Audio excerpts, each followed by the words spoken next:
ನಮ್ ಜಮೀನಿನ ಬಗ್ಗೆ ಏನಾರ ಗೊತ್ತಾಯ್ತಾ? ಇಲ್ಲಪ್ಪ. ಎಷ್ಟು ದಿನ ಅಂತ ನಾವ್ ಹಿಂಗೆ ಖಾಲಿ ಕೂತ್ಕೊಳ್ಳಿ? ಕೆಲಸ ಇಲ್ಲ, ಕಾರ್ಯ ಇಲ್ಲ. ಜಮೀನ್ ಸಿಗಕ್ಕಿಲ್ಲ ಅಂತ ಗೊತ್ತಾದ್ರೆ ನಾವು ಬೇರೆ ಏನಾದ್ರೂ ಕೂಲಿ ನೋಡ್ಕೋಬಹುದು. ಇಲ್ಲಪ್ಪ, ಅತ್ತೆಯವ್ರು ಹೇಳಿದಾರೆ ಅಂದ್ಮೇಲೆ ಸಿಕ್ಕೇ ಸಿಗುತ್ತೆ. ಆದ್ರೆ ಯಾಕೆ ತಡ ಆಗ್ತಾ ಇದೆ ಅಂತಾನೆ ಗೊತ್ತಾಗ್ತಾ ಇಲ್ಲ. ಇರು, ನಾನು ಅತ್ತೆಯವ್ರ ಹತ್ರ ಈಗ್ಲೇ ಹೋಗಿ ಕೇಳ್ಕೊಂಡ್ ಬರ್ತೀನಿ.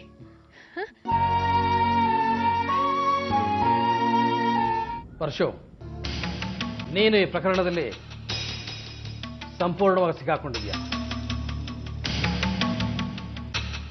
3-4 ವರ್ಷನಾದ್ರೂ ನೀನು ಒಳಗಡೆ ಹೋಗ್ಲೇಬೇಕು.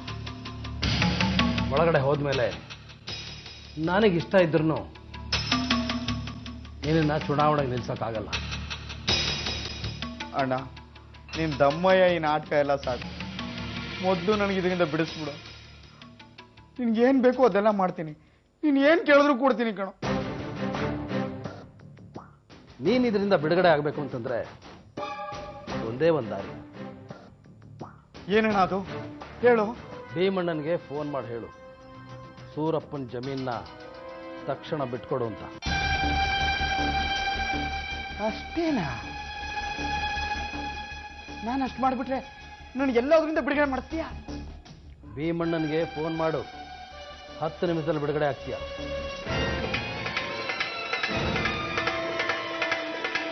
ಸಾವಿತ್ರಿ, ಅದು ನಾನೀಗ. ಯಾಕೋ, ಏನಾಯ್ತು?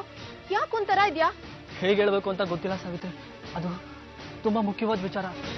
ಅದೇ ಏನು ಅಂತ ಸರಿಯಾಗಿ ಹೇಳು. ನಿಂಗೆ ಗೊತ್ತಿಲ್ಲ ಸಾವಿತ್ರಿ, ಅದು ಏನಂತ ಮುಖ್ಯವಾದ ವಿಷಯ ವಿಶ್ವ? ಸಾವಿತ್ರಿ ಹತ್ರ ಮಾತಾಡ್ಬೇಕು ಅಂತ ಇರೋದು? ಓ, ನಿಮ್ಮ ತಾಯಿ ವಿಚಾರನ? ಗಂಗಕ್ಕಂಗ್ ಇನ್ನೂ ಹುಷಾರಾಗಿಲ್ವಾ? ವಿಶ್ವನ ಅಮ್ಮನಿಗೆ ಬೈಪಾಸ್ ಸರ್ಜರಿ ಮಾಡಬೇಕಾಗಿದೆ. ಏನು ಯೋಚನೆ ಮಾಡಬೇಕಾಗಿಲ್ಲ.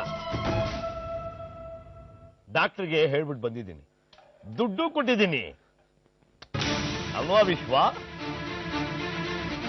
ಅದಕ್ಕೆ ಒಂಥರ ಇದ್ಯಾ?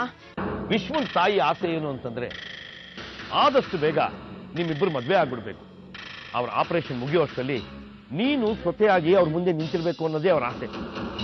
ಪಾಪ ಅಮ್ಮ ಅಲ್ವೇನೋ? ಅದು ಸಾವಿತ್ರಿ, ಅದಕ್ಕೆ ನಾನು ಬೆಂಗಳೂರಿಗೆ ಬರುವಾಗ್ಲೇ ವಿಶ್ವನ ನನ್ನ ಜೊತೆ ಕರ್ಕೊಂಡ್ ಬಂದ್ಬಿಟ್ಟೆ. ನಿಮ್ಮಿಬ್ಬರು ಮದುವೆ ಮಾಡಿಸ್ಬೇಕಲ್ಲ. ವಿಶ್ವ, ನಾಣಿ ಅಣ್ಣ ನಮಗ್ ದೇವ್ರು ಸಿಕ್ದಂಗ್ ಸಿಕ್ಕಿದ್ದಾರೆ. ನೀನೇನು ಚಿಂತೆ ಮಾಡ್ಬೇಡ.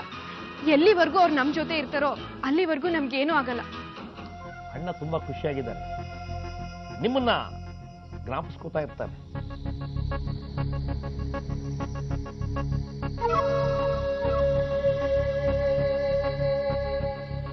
ನಮಗೂ ನಿಮ್ಮಂಥವರ ನೆರಳು ಬೇಕು ಸರ್. ನೀವು ನಮಗೆ ಇದೇ ರೀತಿ ಸಹಕಾರ ಕೊಡ್ತಾ ಇದ್ರೆ ನೀರು, ನೆರಳು, ನೋಟು ಎಲ್ಲ ಸಿಗ್ತಾ ಇರುತ್ತೆ. ನಾವು ಯಾವಾಗಲೂ ನಿಮ್ಮ ವಿಷಯದಲ್ಲಿ ಇಷ್ಟೇ ನಿಷ್ಠೆಯಿಂದ ಇರ್ತೀವಿ ಸರ್.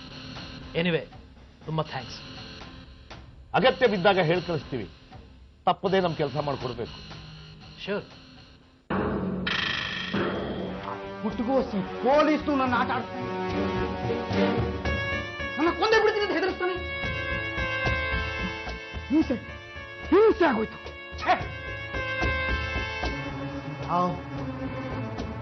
ನೀನಿದಕ್ಕೆಲ್ಲ ಬಡ್ಡಿ ಸಮೇತ ದಂಡ ತೆರಬೇಕು. ಹಾಗೆ ಮಾಡೇ ಮಾಡ್ತೀನಿ.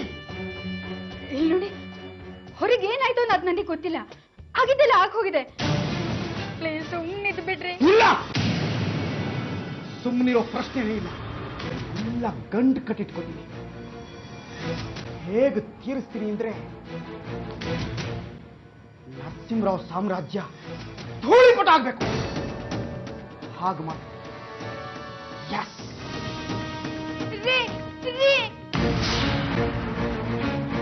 ಈಗ ನಿನಗೊಂದು ಖುಷಿ ಸಮಾಚಾರ ಹೇಳ್ತೀನಿ. ಭೀಮಣ್ಣ ನಿಮ್ಮಪ್ಪ ಅಮ್ಮನ ಜಮೀನ ವಾಪಸ್ ಕೊಡೋದಿಕ್ಕೆ ಒಪ್ಕೊಂಡಿದ್ದಾನೆ.